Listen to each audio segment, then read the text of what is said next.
Welcome to W&L Sports Weekly. I'm Jeremy Franklin. On this week's show, I'll be joined by Alec Horne from the wrestling team, Mann from women's basketball, and Didi Pace from the women's cross country and track and field program. But we start with a quick look back at the past 2 weekends in Washington and Lee athletics. Competing at the NCAA championship for the first time in program history, women's cross country placed 29th at the Division III meet in Louisville. Men's soccer saw its season come to an end with a 2-1 overtime loss to defending national champion Tufts in the round of 16 at Swarthmore.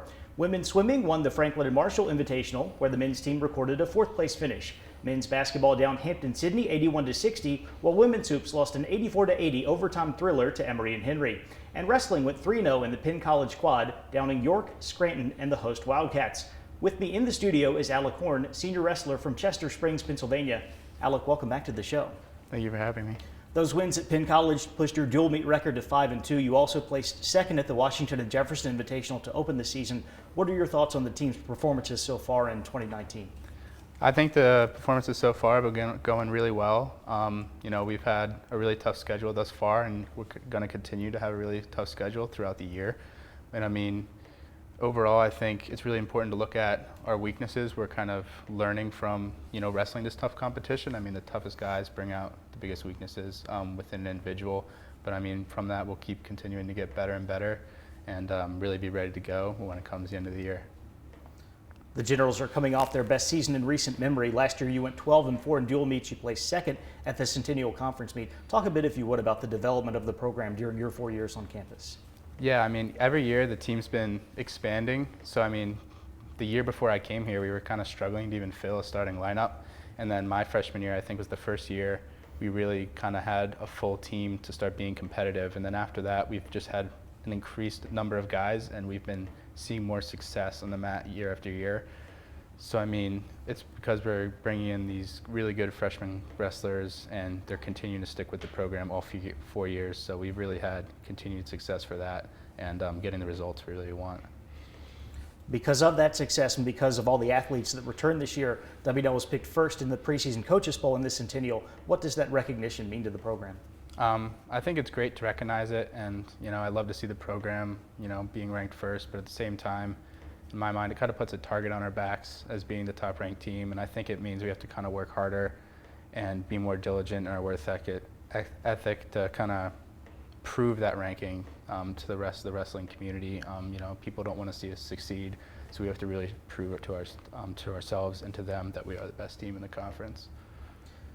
By the time you get back to action in late December, it will have been over a month since your last regular season event. What are the keys to staying sharp during that downtime? So, the key really is consistency in everything we do.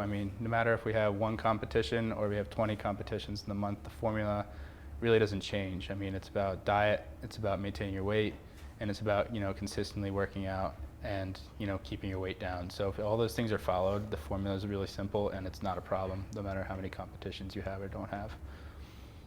Alec, thanks for joining us. Good luck throughout the year. Thank you, Jeremy. Now joining me is Molly Mann, senior basketball player from Matthews, North Carolina. Molly, welcome back to the show. Thanks for having me. Last year, W&L won 19 games. You advanced to the ODAC championship for just the second time in program history. You've got a lot of talent returning this year. How can 2018-19 set the stage for the new season? Yeah, so we have a lot of team members who were able to compete last year and really see what it takes to put us at that top level, and we got a taste for what it's like to be in the championship, and we're going to go back this year and we're going to win it.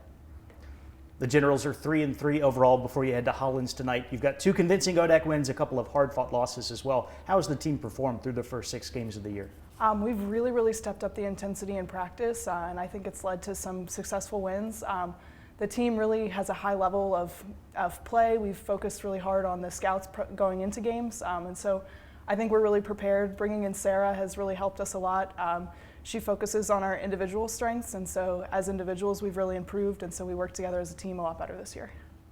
W&L will end up going 37 days between home games. You don't play at the DTC again until January the 7th. How is the team approaching this portion of the schedule? Yeah, so we're really using this time to focus as individuals. We have exams, and so we're focusing on school first, and then we'll have time to get in the gym, work on our list with Haley, have some time with our families, and then I think we're excited to get back in action and really close out the end of the season strong before ODACs.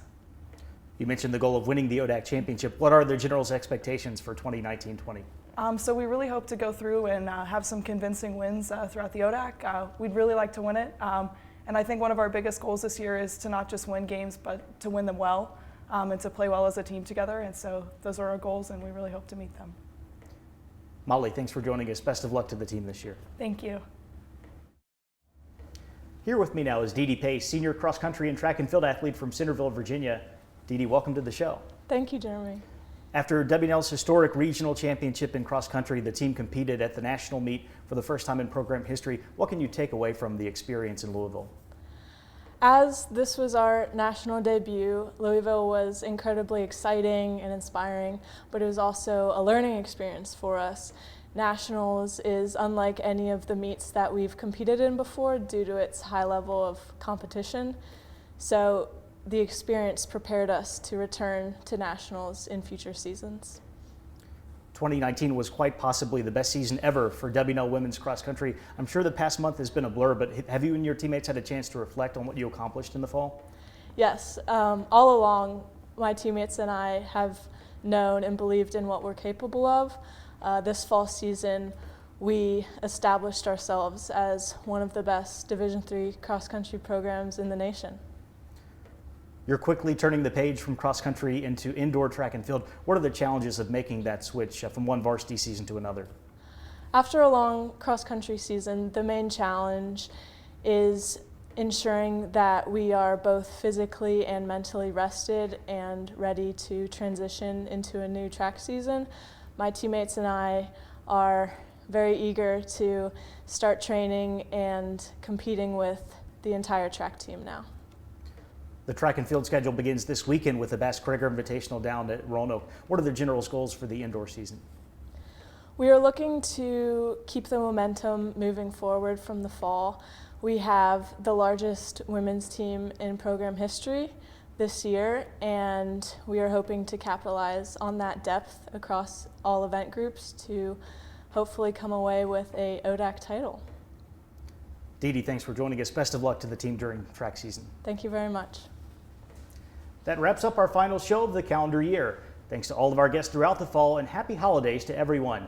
For W&L Sports Weekly, I'm Jeremy Franklin. Thanks for watching, and we'll see you in 2020.